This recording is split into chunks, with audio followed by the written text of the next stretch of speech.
win that one. So it's, you know what? I knew that Brennan was going to. I knew it. I knew it. I saw. You knew it was coming. I saw the look on his face. The devil is always busy, isn't it? I saw the look on his face and knew it was about to be messy. Little demon, little baby demon. You heard a baby driver, here go baby demon over there. I know, I thought I saw you. Boy, you ain't worth it. I saw you shoot the hook. I thought that you was on the baseline. Dude, I told you, in 1974, I was on that team. I got cut in 1974. Okay, my bad. There you have it. I knew the whole time I was talking as soon as I saw his face. Oh, that's Brennan Haywood, by the way. Thank you. I'll be here Mitchell. all night. I'm Kristen Ledlow. We are actually here all night. This is Playoff Central Live, presented by AT&T 5G. We're here for all of the post-game press conferences from both the Milwaukee Bucks and the Atlanta Hawks as well. But let me start, Coach. How? How did they do this with Giannis sidelined? Complete team effort. Look, we talked about this before the game, even though we were hoping and thinking the Hawks could pull this off with the crowd being at home, Trae Young, a Willis Reed moment. Milwaukee was just too good, too deep. And when you look at Chris Middleton, Drew Holiday, and Brook Lopez, people forget those three guys have been all-stars. Chris Middleton, a recent all-star, but Brook Lopez and Drew Holiday. And when you get to this time of the year, your stars show up because that's what you pay those guys for. And today, Chris Middleton and Drew Holiday was unbelievable. They put this team on their back, and they spread the ball around just enough to keep Atlanta off balance. But when they needed a basket, when they got out to that big lead and Atlanta kept chipping away, it was either Drew or Chris Middleton with that dagger play or a drive to the basket with a circus shot. So the Milwaukee Bucks have been the best team in the NBA the last 3 years. They've had the best overall record the last 3 years. And finally, the best team in the East is going to the Eastern Conference Finals this year. When I look at this team, I look at what Middleton brought to the table. I also look at what Holiday did as far as with his defense, his passing, and all of that. And at the end of the day, when the chips were on the line in that third quarter, Middleton just gave him life. And he just was hitting shot after shot after shot. And in the fourth quarter, Holiday's like, hey, don't worry about it, it's my time. Then Holiday came in and he had some big moments. And I thought the biggest bucket of the game for me was when Atlanta went on that run, and I think they cut it to around like 6 points. And then Drew Holiday came down with that contested layup, and he scored it in there. That was tough. They had to call a timeout after that. If he didn't score a bucket right there, all the momentum was going Atlanta's way. That crowd was finally starting to wake up. I guess it was a late arriving crowd because they didn't have that. The crowd didn't really have that. They didn't. The crowd didn't have that playoff energy that I've seen in other arenas. That wasn't like the Knicks arena. The last 5 minutes of that game, that's when the crowd really, really got into it. If they could have been like that from the jump ball, who knows? But give Milwaukee credit, man. The thing that you have to do on the road team, you got to take the crowd out the game. Yeah. And they took the crowd out early, and they just put their foot on the Hawks, and they just stayed on them. They stayed consistent. And you said it. Every time the Hawks got some life, either Drew Holiday or Chris Middleton or Brook Lopez, they kind of snuffed it out. And give the Hawks credit, man. Look, Trae Young, valiant effort. He wasn't right. Trae wasn't even close. But you knew he was going to want to play in this game. Atlanta fought hard, young team. They should be back in the future. But, man, Milwaukee is seasoned.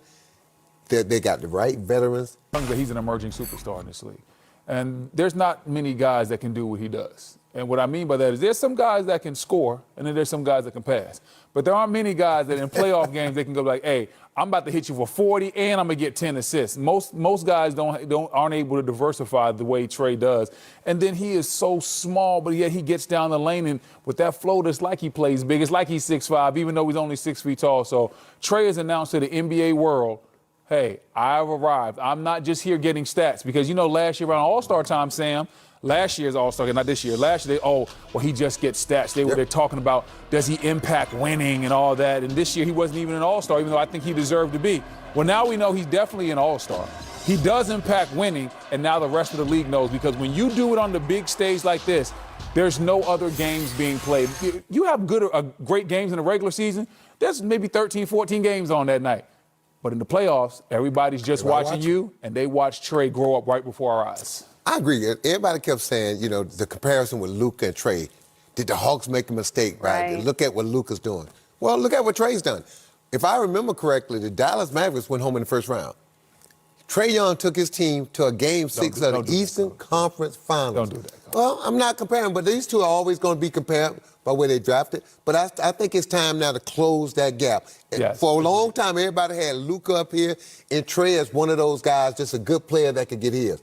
You put some talent around Trey, and Trey figured out how to make everyone else better, and not just that, to take his game to a higher level. When you can make your teammates better and you take your game to a higher level, you said it, that's when you become a superstar. And Trey Young proved he was the smallest guy in this series, but he played awfully big throughout the playoffs, and he's announced his arrival.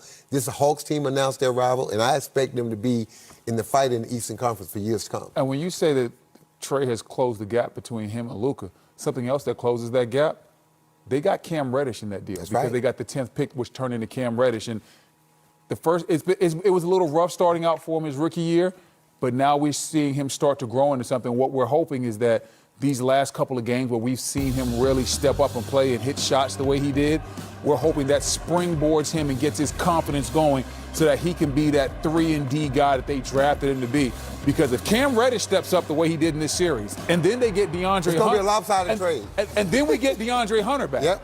But just if Cam Reddish steps up, then no one will say this is, the Hawk. No one will say Dallas got the better of this deal. No. Because if Cam Reddish turns into what we know he can be, what his talent level says he can be, and they still have Trey, we're like, wow, these Hawks are really set up to do well. Right now, I think it's 50-50. When you look at Luka and you look at Trey, you look at the numbers that they both put up, you look at the assists, you look at the shooting, you look at what Trey does and what Luka does, and then the fact that you add in Cam. Yeah. Look, it's already Atlanta won that trade. Both of them got significantly better. Both of them got great players, but the Hawks got two. Yeah. And Cam Reddish, I coached him at Jesus Nation when he was a young kid. He is going to be good. It's unfortunate, to your point.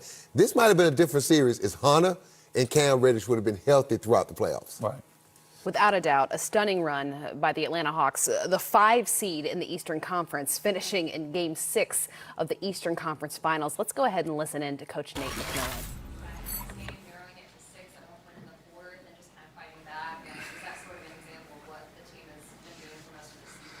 It's just a resilient group. You know, they've been doing this all season long, and, you know, I want to, thank the organization, Tony, Jamie, and Travis for the opportunity to work with this group.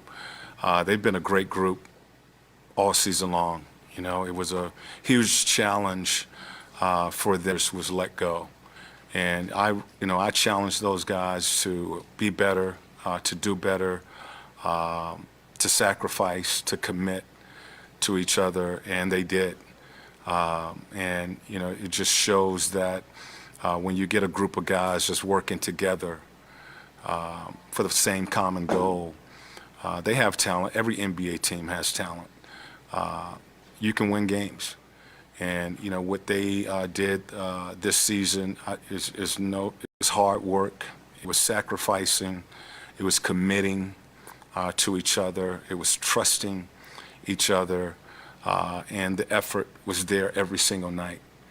And, they played themselves into the Eastern Conference Finals, with a chance to go to the finals. But, Milwaukee's a really good team. They're a really good team. I know they was missing Giannis, but that team was on a mission. They've been on a mission for the last couple of years. Every time we tried to make a run tonight, they answered. And, they just, Bud and his crew really just did a solid job in this series. What did you say to the guys after this game? I thank them.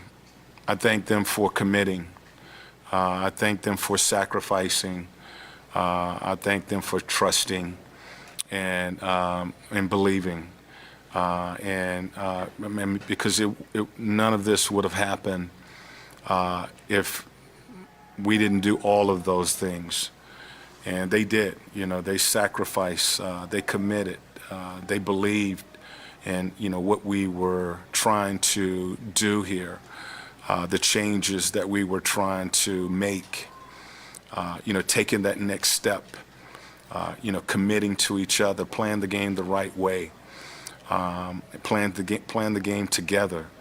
And all of those guys did that. You know, we had a ton of injuries this season, and you know, guys like Solomon and Tony Snell, Brandon, you know, they all stepped in when they got their opportunity and made the most of it. And then you have Clint and Kevin.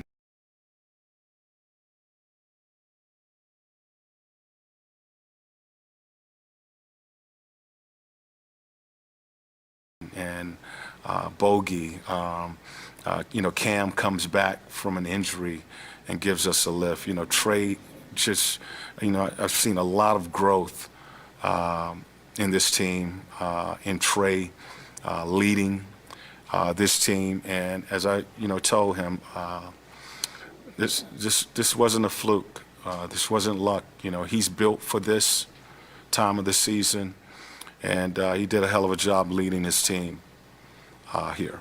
This is the start of something special after this kind of run. I think I told them that it certainly could be. You know, they've gotten a taste of what it takes to get here. It's hard. It's hard, and they committed to working hard and basically approached it one game at a time. And you know, we beat some really good teams, New York and Philadelphia, you know, to get here. So yeah, you know, this could be the start of something that is consistent. I know the organization, you know, Tony just talked about his commitment to this team and this organization to continue to win. You know, they want to win here. He wants to build a winner. And you know he's willing to do whatever it takes. You know, that was his message to the team. And you know, just I have a great deal of respect for these guys and their approach to this season, and my coaching staff. You know, it doesn't happen if this coaching staff doesn't do the job that they did to for me to take over a team mid-season. And for this team to have the turnaround that it did, a lot of things had to fall in place and work for us. And the coaching staff did a great job of helping me adjust and adapt, keeping these guys mentally, physically ready to go. And you know, we all challenge ourselves and each other to have a successful season. So I want to give, you know, thanks to those guys as well. Nate, obviously Trey missed the last couple games, came back today. Looked like he was fighting that foot but trying to play through it. What did you see from his performance tonight? I saw a guy, you know, the message was no regrets. You know, we don't want no regrets after this game tonight. And we leave everything we have out on the floor. And that's what I saw from Trey. The fact that he hasn't done anything on the floor since the injury. This was the first time that he has done anything live on the floor. So he was gassed. You know, he was breathing hard. Cam was the same way. You know, both of those guys, you know, tonight left everything they had out on the floor. And I thought, as a group, I thought we did. You know, and that was the message. No regrets at the end of this game. Empty your tank. And I thought this group, they did. You mentioned that Tony talking in the locker room about the vision you see for this team going forward, things you guys can do. You obviously still technically have an interim tag on your title. Do you want to be back with this group going forward? We're gonna talk. Of course, we're gonna talk. I'm gonna talk with this organization. You know, I just, you know, appreciate them giving me the opportunity, and you know, thankful that they had the trust, you know, to put me in charge of running this organization. So we will have a conversation here, I'm sure, pretty soon.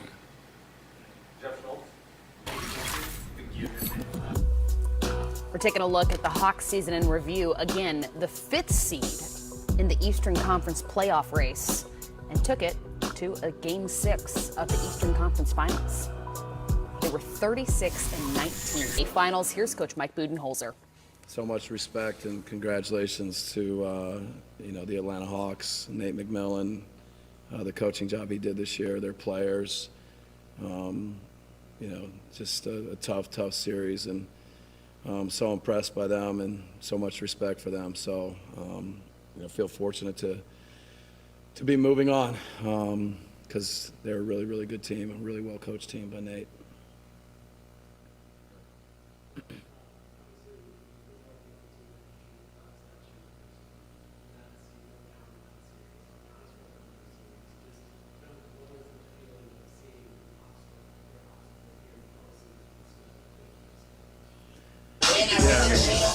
What a roller coaster of emotions, especially this series, but the series before and opening with Miami and how good they are, and so just impressed with the resilience of the group, the character of the group.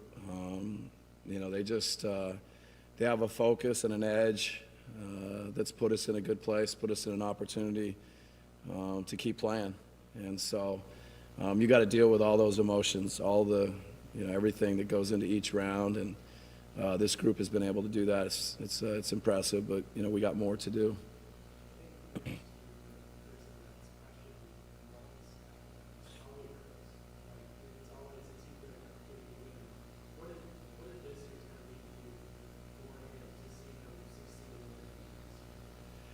Yeah, he's such a great player, such a great human being. To be around him every day, how he prepares, the voice, the way he communicates, the IQ.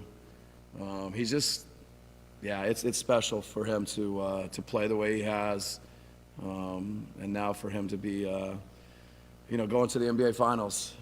It means a lot for I think the whole organization, but to have a player like Chris that is one of our leaders, one of our core guys, to step up and take this challenge. And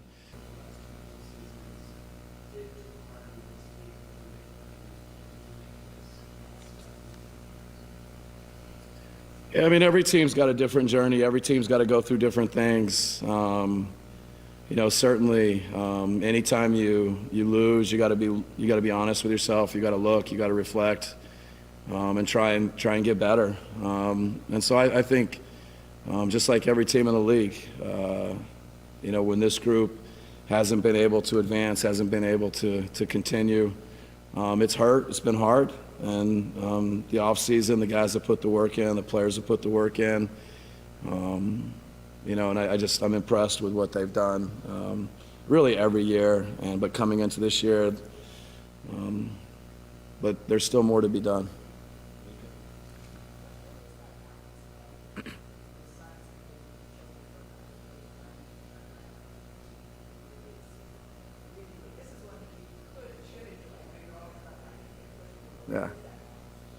Yeah, I think, really players for sure, and I think the whole organization, the front office, coaches, the owners, take a second and enjoy this. This doesn't happen very often. It's special. And then, we've had kind of long extended pauses in between each round, and kind of excited to try it without one. Maybe we can be the team that's in a rhythm and all that, and after game one, I'm sure we'll talk about which was better, rest or rhythm and all that. So, but it's a quick turn, but we'll be ready. John Collins and Cam Reddish both addressing the media now. No, yeah, for sure. That has a lot to do with it. The grittiness, the competitiveness that we played with all year, the never die attitude that we've had. I think it speaks a lot, about our team and the way we've been able to handle these playoffs, given, the shortcomings we've all faced this year. So hats off to all our guys. Chris? John, do you feel like this is the start of something special here after this time, bro? Yeah, definitely. I felt that way from, the beginning of the year, honestly, from when we drafted, Kevin, Trey, Cam, and Dre, Bruno, all those guys, I felt it then. So to see it, manifest itself is beautiful. So I'm just hoping we can continue to build.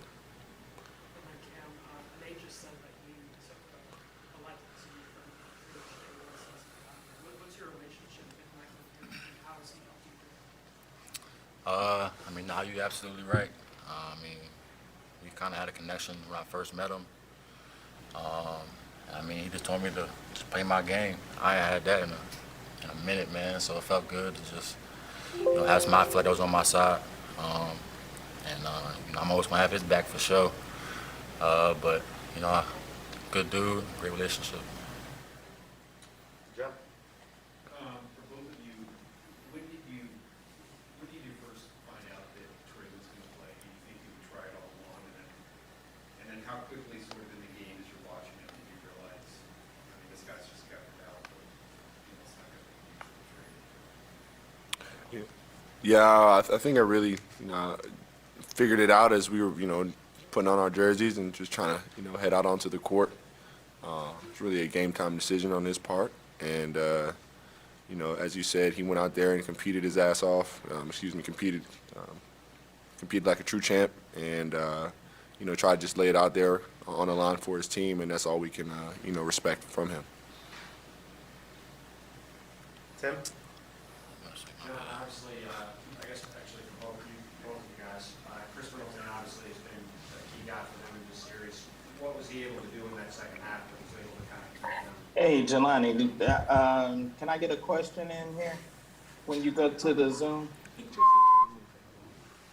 Yeah. Oh, my bad. I'm sorry. Could you repeat that for us? Yeah. Chris Middleton has obviously been a key guy for them in this series. That big game 4, or big game 3, I should say. He was able to get a bunch of shots in the third quarter. I got you. What did he do to kind of get going there in the second half? Yeah, he's just a great player, very skilled player, and once he catches the rhythm, we don't like anybody to catch a rhythm, but everybody in this league is a pro for a reason, and once a guy gets hot, it's just tough to stop. So, as I said, hats off to Chris, who had a great series, and we just got to give him credit. And I know Cam's answer based on what I said before, but just for asking Nate, he still got technically an interim title on his resume. Do you expect him to be the coach here next year, or do you think he should? Yeah, I would expect it to be a major shock if we didn't see Nate back as a coach of the Atlanta Hawks next year. I would definitely be extremely surprised. What about working under him the past 2 months that you appreciate most? Honestly, just his honesty with us. He's a real old school type of guy, and I feel like he challenges us on a day-to-day basis, and I feel like that's the biggest thing for me. He's always challenged every single one of us to be two-way players, and I just feel like that's helped all of us grow and develop a playoff mentality. Chris? Cam, obviously, only played 3 games in the playoffs after less than 4 months. But how can you use what you showed in these 3 games to hopefully propel you into next season? I mean, it was definitely a nice little stepping stone, but that ain't gonna matter next year. So I just gonna go home, get in the gym, and just work. As simple as that. What do you feel like you needed this offseason? Everything. I knew you was gonna ask that. Everything.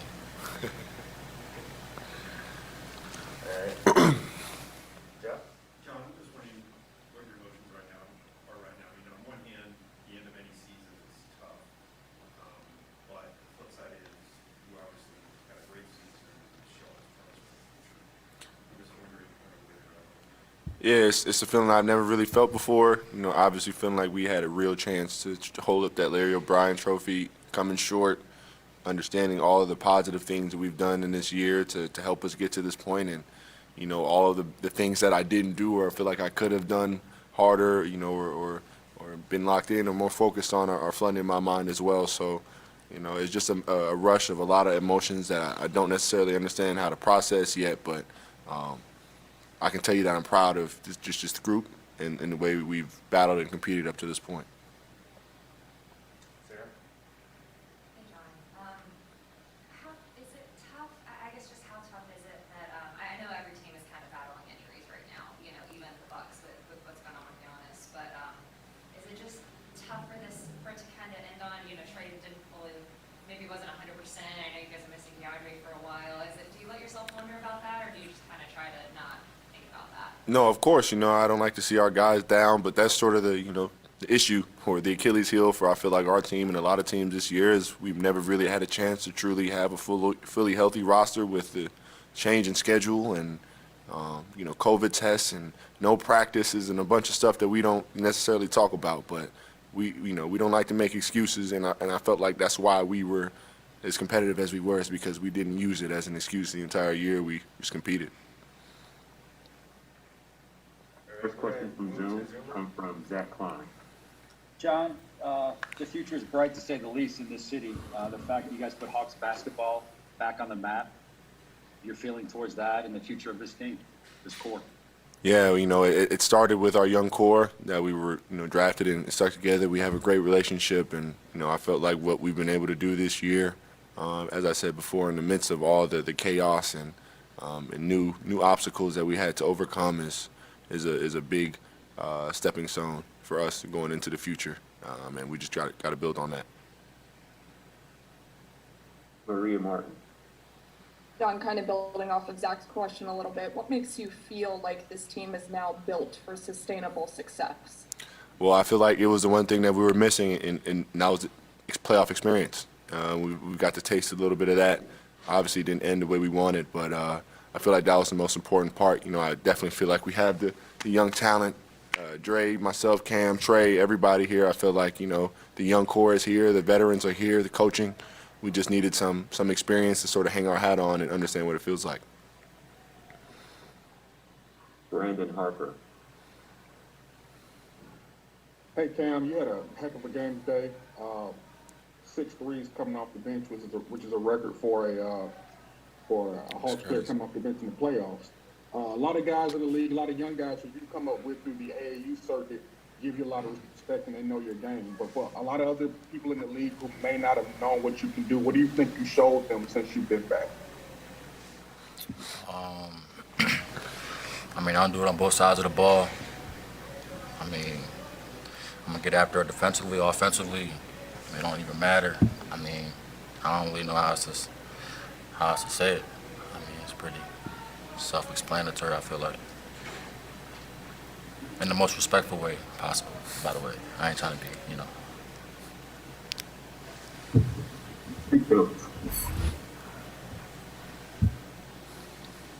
Hello guys, great season first of all. John, your team was 2 wins away from the NBA Finals. How confident you are about next season that you're gonna put those 2 wins? Extremely confident. As I said before, we never had our fully healthy squad the entire year. Even up to this point. So, with that in mind, hopefully, everything goes well injury-wise. We can come back fully healthy, and definitely feel like we can make the same attack, make the same push, for sure. And for you, Cam, Coach McMillan said that he sees a lot of Paul George on you. What kind of reward for this? Say that again one more time, the question. Yeah, Coach McMillan said before that he sees a lot of Paul George in your game. What kind of reward for you? You said what kind of reward? He said he sees a lot of Paul George in your game. What does that mean to you? Like Coach said. That's an honor. Y'all seen PG playing. It's a complete honor. Coach, thank you if you're watching. But man, I'm just trying to be me. I'm just trying to, go home, get to the nitty gritty, and just come back as Cam Reddish. So y'all can call me Cam Reddish. I like that too. The final question will come from Deshaun Tate.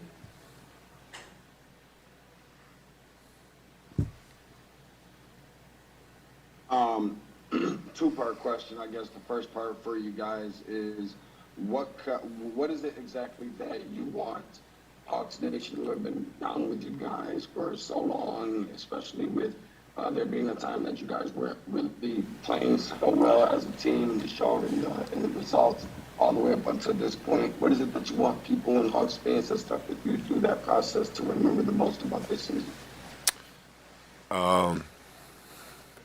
If anything, I want them to remember is that we're not done yet. I feel like this is one of the first stepping stones for us to become as successful as we want to be. We're still hungry, and I feel like we have a lot more to fight for. We love each other as a group, and as I said before, we're not done. All right, I think that's all. Cam, John, thank you for joining us. Thank y'all. Appreciate y'all, guys. Playoff Central Live continues after the break with player press conferences, including Bucks All-Star Chris Middleton, after securing his spot in the finals. Stay with us. You're watching Playoff Central Live, brought to you by AT&T 5G. Fast, reliable, and secure. Pat Connaughton added 13 and 8 for the Bucks, and he's headed to the finals as well.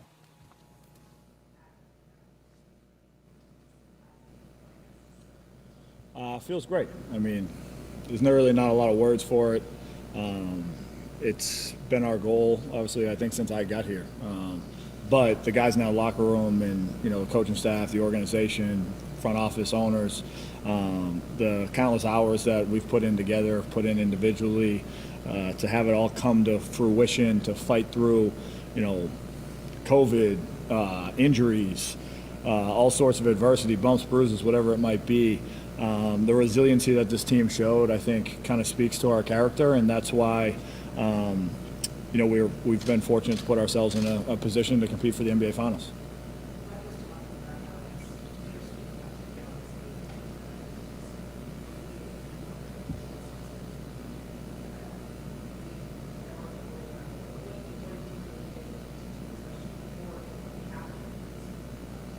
Have his back. I think, Giannis is a one-of-a-kind guy.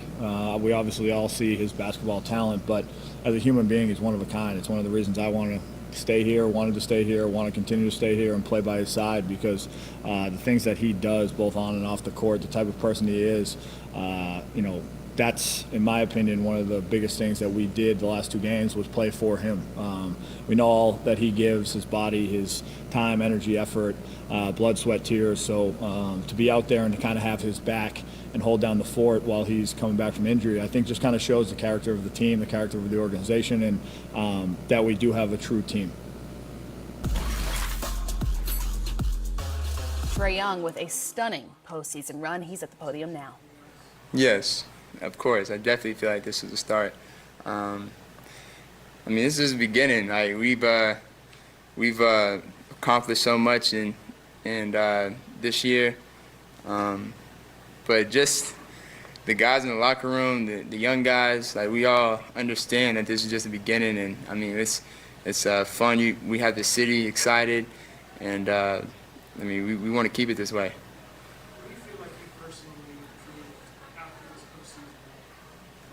All I wanted to prove coming into this season was that I can win.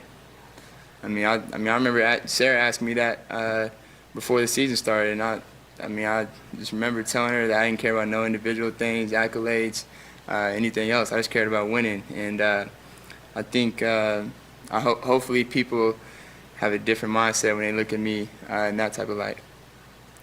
On that note of winning, going from starting out 14 and 20 to now battling in the Eastern Conference Finals, just what does it say about this team's, intangibles as well? Like, you spoke about the building blocks, but also that resiliency. Just that we have the pieces. Like we got the talent. We got guys that you see we can do it, and you see the flashes that we can do it. It's hard. Like this shit is hard as hell, and it's not easy. They've been here multiple times before and haven't been able to take that next step. And I think for us, being able to go through this for a first time early, it's really good for us. I think it'll only help us. Is it tough at all to end on the note of it doesn't seem like you're quite 100%?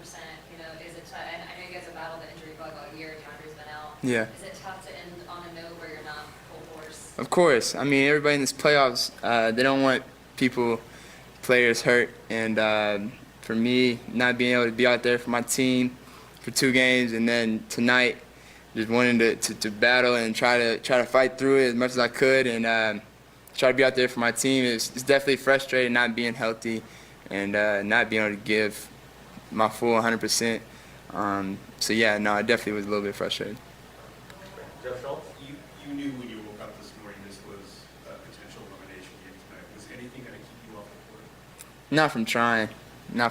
I was going to try it eventually. I it's a bruise. It's going to be pain. I still have pain. It's going to be like this for, at least a couple more days. But, for me, when you're, my bruise is on my heel. So, like, all my pushing off and off my right foot, it's not anything that could really damage it worse, but it was more pain tolerance and just fighting through the pain. So, when I was running, I knew it wasn't going to get worse, but I could feel, you know what I'm saying, you can feel pain in it.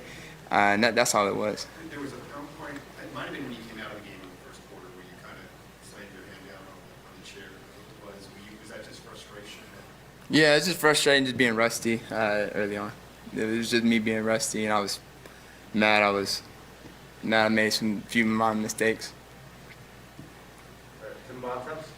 Trey, Nate said in here before that the message to you guys for the game was not have any regrets when you came off the court. And you thought that certainly applied to you. You left everything out there. Is that how you felt when you walked off the court? Yeah, of course. I didn't want to have any regrets after the night.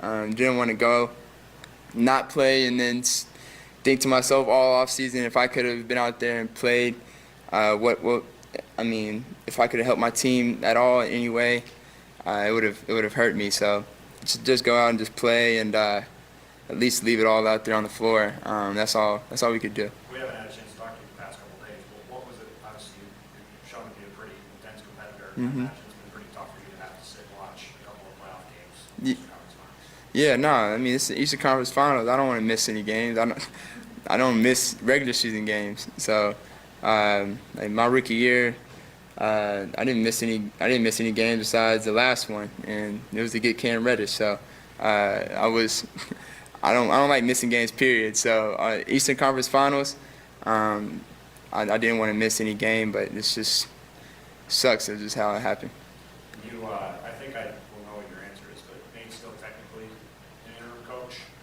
Is there any reason that he should not be the coach going forward? Nah. I don't see interim on his label here soon, so in my mind, I don't think that'll be the case that much longer. Sarah? Kind of on the topic of Nate, just how much credit do you give him for helping to transform? I know it's a group effort, but how much credit do you give him to transforming this team and getting you guys pointed in the right direction and sustaining that as well? Yeah, like you said, it's a group effort, but we all play a role in our success, and Nate is a big piece of our success.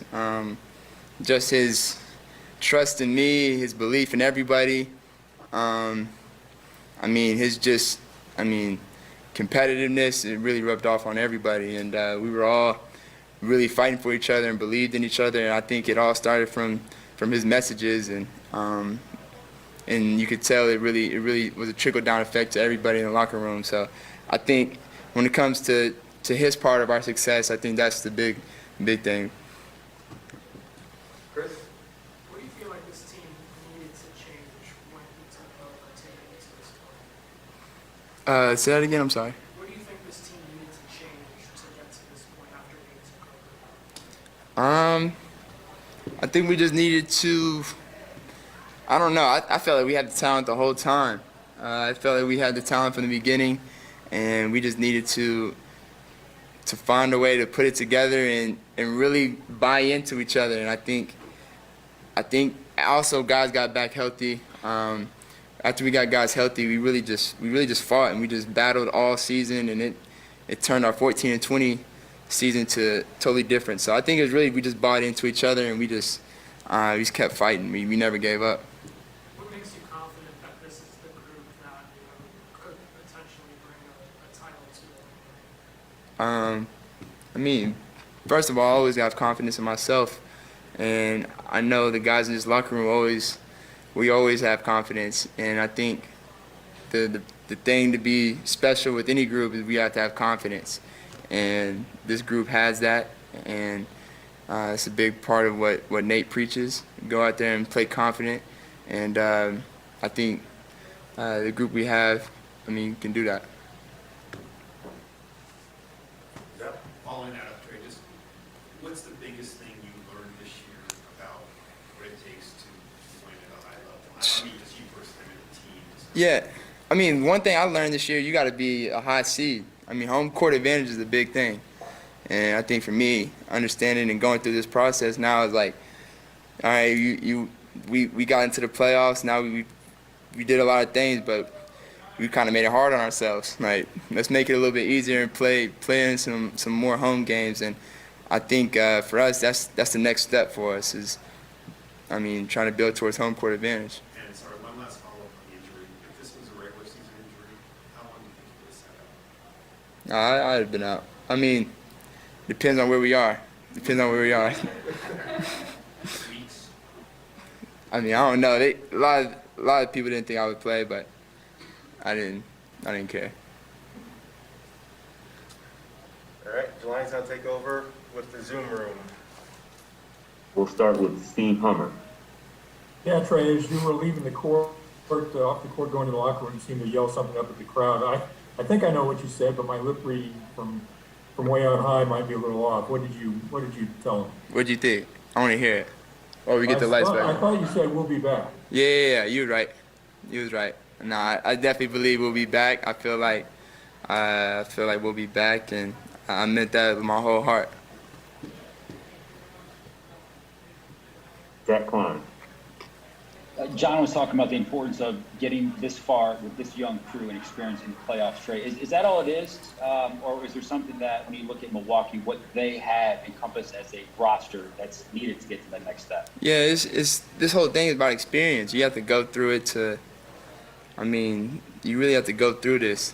And you see on the West, you see CP's never been to the finals in his 16 years. Like, this is hard. It's not easy, and you really have to go through it. And I think what he did and what he's been through really helped the Suns team. And I think what this team has been through with the Bucks, they've been through it. They've been to this point a couple times. So I know that feeling. They didn't want to go home again. And I think for us, we got that same feeling now, and it's the same thing. Final question on Zoom will come from Maria Martin. Right now that you've gotten the experience of the playoffs, do you feel more confident now that you've taken this step in the future of this franchise?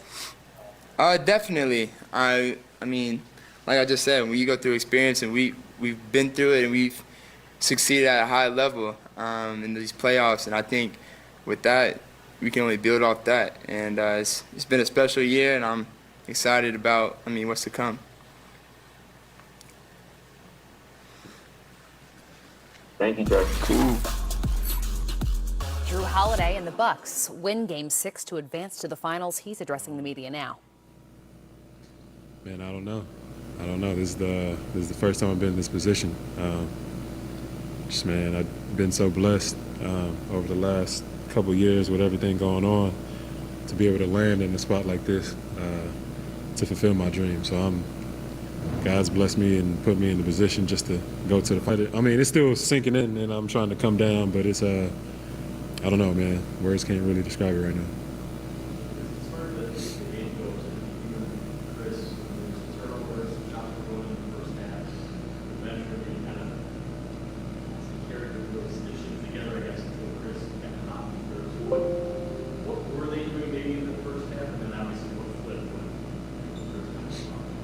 I think they were being aggressive and staying consistent. We went up early, we went up big, but they stayed consistent. They stayed with their game plan and kind of really got back into it. But our bench and everybody did a great job of keeping our composure. Man, me and Chris were turning that thing over, weren't we? But yeah, but at the end of the day, Chris carried us. Chris carried us there for a lot of it, just leaving his heart out there. It's kind of like, if we're going to go down, we're going to go down in his shoulder. So I'm riding with him, riding right into the finals.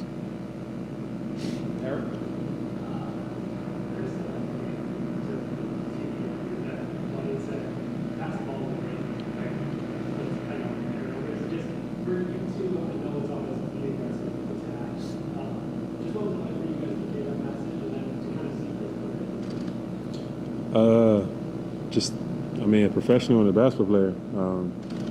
I feel like we got to make adjustments and make adjustments in Game 6, and that's what we did. The turnovers in this game are crucial, and you feel it more than in any other game. So, but, the hardest game to win is the closeout game. But I think being able to make adjustments like that and get the win was great.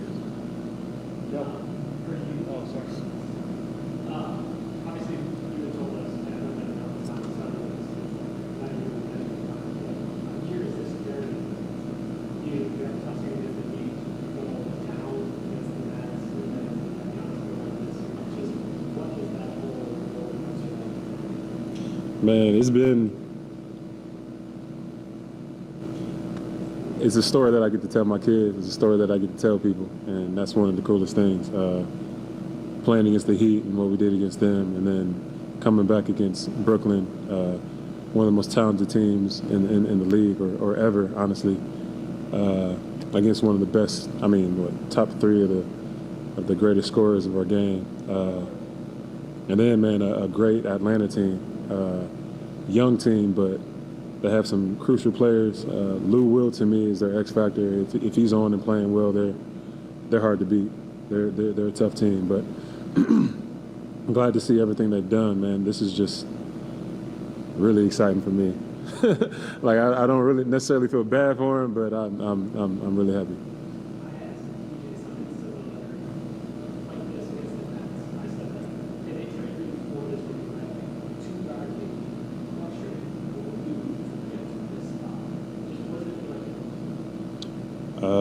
It feels awesome. Again, I'm still kind of on this high, but man, I'm going to the finals. It's just cool to think again as a little kid, man. This is what you watch the playoffs for. This is like all the moments that like I felt as a little kid watching TV. I lived them, man, and went through them, and now I get to go to the finals and see what this is about. So, again, man, I'm just like I'm ecstatic. Thank you.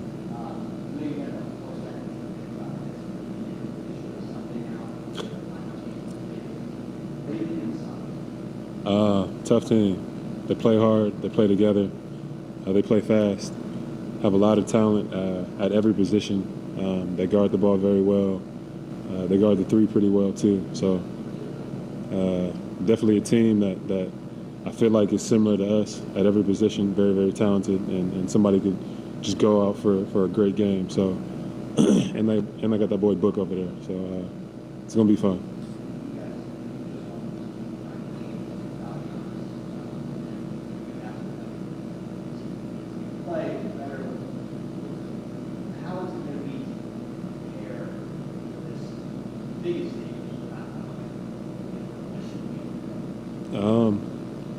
Honestly, I think we'll take it a day at a time. We'll go look at the film and try to lock in. We'll try to lock into our matchups, see where we can take advantage, and from there, knowing Giannis, he'll probably be back at some point in the series. But we just got to prepare like this is it, and this really is it. This is the last 7 games, so we got to try to go out there and prepare the best way we can.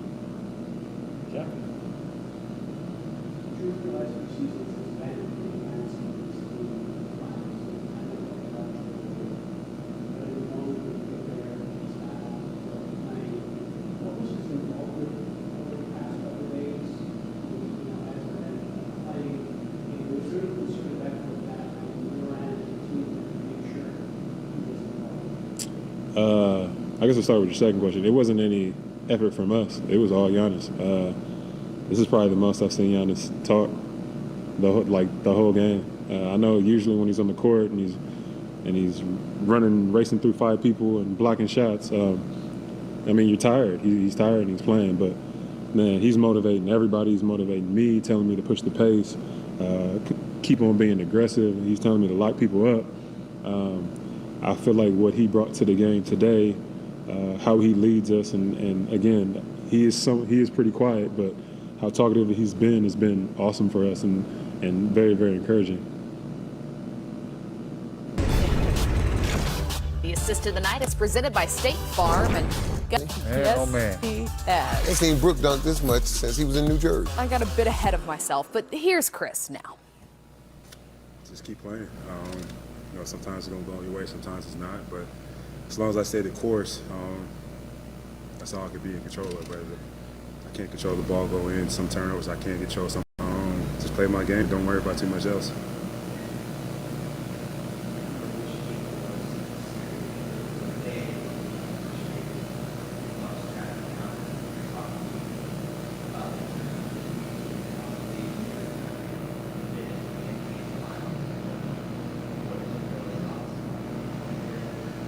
I don't even know, honestly. I mean, it's been, a long journey, but it's been a great journey. It's been worth it. We put ourselves in position to win the NBA Finals. After winning 15 games in our first year here, to some years not making the playoffs, to 3 years, the last 2 years thinking we had a chance and we just didn't do enough. And now we're here. This is what we worked for. And we're just, I'm, extremely happy that, we're still playing. You talk a lot about how you go ahead, all of those things. Is that a skill that you had to work on as much as the work in post-game, all those things over these last 8 years to kind of stay in that? For sure. I mean, I think another key thing that, I always hear, especially from my dad, is have a short memory. Whether good or bad, stay the course. It's a long game, it's a long season. I have a lot of ups and downs. Just stay the course and have a short memory. Way back in December, you guys talked about different counterpunches and what opponents give you regular season. What have you seen from Bud and the coaching staff in this playoff in terms of different rotations all season? Just doing whatever it takes, but then also trusting us out there. We have an idea about what we want to do. We have to play that we want to run. You trust us. And that's all you want in the coach. Especially the players that are out there, they see it a little bit different. They feel a little bit different. When we come up with suggestions, he listens to us and he trusts us with it.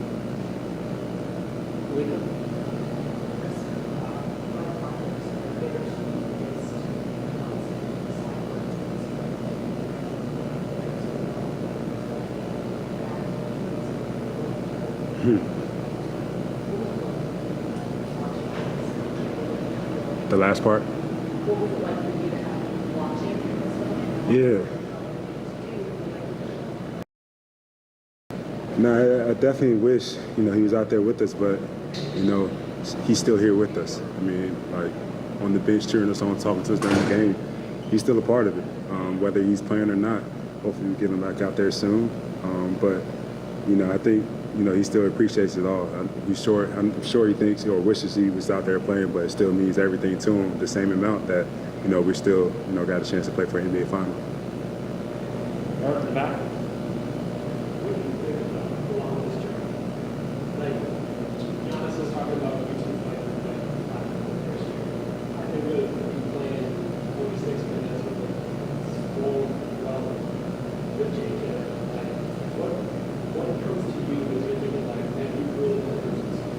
It's all worth it, for sure. I mean, every kid wants to win the NBA championship. Every kid wants to play in the NBA Finals. Of course, it's not going to be easy.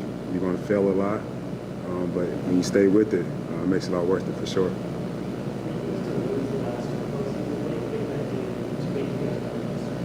Motivation, but I think that's for everybody that loses. I'm sure Atlanta had a hell of a year, hell of a postseason run. It's going to motivate them for the future to come, too, just like it has.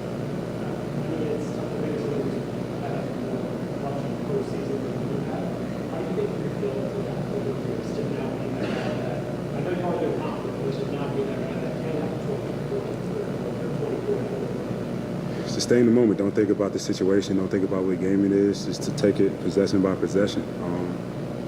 That's all I can do is stay in the moment.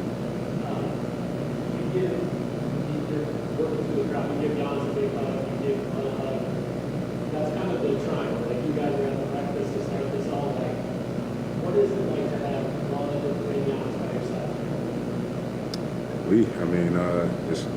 It's cool. For one, it's hard to fit everything into words to the journey that we've been on, the ups and downs, the struggles and whatnot.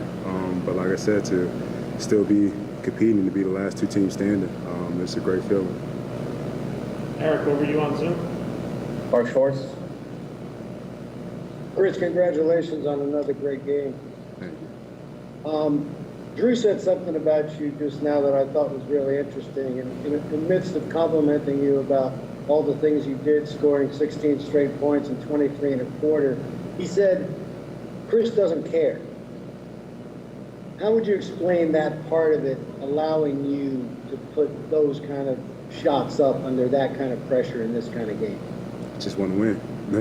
That's all it is. I don't care how many points I have. Stats go out the window. And I had a great third quarter. Told Drew I was struggling. I just want to win, bro. You got to get the ball and make something happen. Because right now I just don't have it. If you hit me, we'll be ready. But that's what it's all about. Everybody on this team is so selfish. Everybody, we don't care about, who has the ball, who scores, who does this and that. We just want to do whatever it takes to win, and that's all you want. When I tell you that you had the third most points in a quarter in a postseason game in 25 years, and the other two are Iverson and Dame Lillard, what does it mean to you? It's a cool stat. I guess I would say it only means something if you win. So, whatever it takes to win, that's it. Thank you, Chris. Playoff Central Live wraps up after the break with a look ahead to the NBA Finals. The Bucks advance to take on the Suns. Stay with us. Not having cable, so I had to watch the NBA games on NBC and just watching Marv on those Sundays and, just his catchphrases and the way he would do things. That voice, man. Yeah, that voice. That he probably at that time never knew he would have the impact that he had on the game of basketball on people's lives, because when I think of some of the top basketball moments I've ever watched, Marv Albert is attached to it. Oh, without a doubt. I grew up admiring his voice and then got to work alongside him. And then he sends a gift to my son as I become a mother. I just, to go for so long admiring him as a broadcaster, but then to have the opportunity to call him a friend is a gift in every way. He is. Great man, great career. I don't know if he will be replaced, but it'll never Marv. Never. Somebody else will sit in his seat, but it won't be the same. It won't be the same. Without a doubt. Well done, Marv. Well done. Well, let's look ahead to the finals, shall we? Let's do it. The Bucks Yes. have booked their ticket to take on the Suns. These are teams that we haven't seen there in decades. Many decades. So, Coach, your initial thoughts as you look at this matchup? Refreshing, weird, not having a guy named LeBron James or Kevin Durant or Steph Curry, some of the notable guys that we're used to seeing, but excited to see this Milwaukee team with Giannis. Hopefully he's healthy. And this Phoenix team with Chris Paul and Devin Booker and Monty Williams and that crew, I think it's going to be an exciting series. I can't wait for it to start. And if you're going to hold my feet to the fire today, man, I'm going with the home team, Phoenix, man. I think it's going to be a very exciting series as well. I can't wait to see Chris Paul on this stage. He's waited his against whole Drew Holiday. That's going to be special. I know it is, and he's waited his whole life for this moment. Chris Paul's put a lot of time in this league, and it seems like this is just his year. So I think it's going to be a great finals. But I'm with you, Coach. I think I'm going with the Phoenix Suns. I think in this series, I like the way that Booker and Paul can close out basketball games, and they also are the healthier team. Yeah, and in this year's playoffs, health is wealth, and the healthier team might just win it. Every team that's advanced have beaten somebody that some key players right. When you look at Milwaukee run, hey man, they got a gift to not just. They almost lost with just Kevin Durant. Think if Harden and Kyrie Irving would have been healthy. You're not wrong. A lot of times once we reach this point in the postseason, we look back at regular season matchups and it's like, oh, it doesn't matter. But it is kind of fun to look back at this one because they only played twice and each game was decided by one. The Suns won both. Giannis with the opportunity for the game winner there back in February, and then in April with Devin Booker. Fouled and headed to the free throw line. Yeah. So how much stock do you put in these matchups? Zero. Okay, No. still zero. Put All right, zero. so it was at least fun to look back, right? It's fun. The thing for me, Brenda, the matchup for me is going to be I think DeAndre Ayton is the best matchup for Giannis if he's out there healthy, he's athletic, he's built like Giannis. The question is, if you put Ayton on Giannis, who's going to guard Lopez? Exactly. And that's the thing, because Lopez, normally, you can guard him because he's been at the three-point line. But if you're Coach Budenholzer and you see how Brook has played when he's been in pick and roll and rolling to the basket and in that dunker spot and in the slot diving, you got to think, well, if they're going to put Ayton on Giannis, if Giannis is out there, then that means that's going to be Crowder on Brook Lopez. So he's going to have an advantage. Somebody's going to have an advantage. Crowder's going to have to either guard Giannis or Brook Lopez. So it's going to be interesting to see how Coach Bud uses Brook Lopez if a smaller guy's I'm on. looking at what Coach Bud is going to do on defense using Brook Lopez, because we know we're going to get a heavy dose of Chris Paul in the screen and roll. Oh, yeah. And if you give him drop coverage, he won't be dropping. You see Brook in the last two games against Trey? He was up. Brook Lopez would be up. I'm just saying, if they go to the drop coverage like they did a lot in this playoff, it's going to be over. Chris Paul will exploit it because he's one of the best in the mid-range. The best. And he has the incredible vision. So it's going to be. I don't think they can do that with Chris Paul. I don't think they'll do that either. But I think it's going to be a very good series. If they do that, the series won't go past 6. Well, we'll find out in a couple days, because the finals have now moved up, because the conference finals ended as early as they did, and because this one ended in 6. Game 1 is what, Tuesday? Tuesday. Got like 9 o'clock, 9 East Coast time. Yeah. Less than 48 hours. Yeah. Oh, wait, Milwaukee, no, it's I mean, today's set. What? Less than 48 hours. 72. Baby on your brain. Don't try. It's too late for math. It's too late for math. It's way too late for math. With that, we're going to go ahead Wrap and it up. It's getting late, baby. We start counting past 5. You see Kristen try to carry the one. She was like, we'll okay. see you in definitely more than 48 hours. Sunday and then Monday. Wednesday, Friday.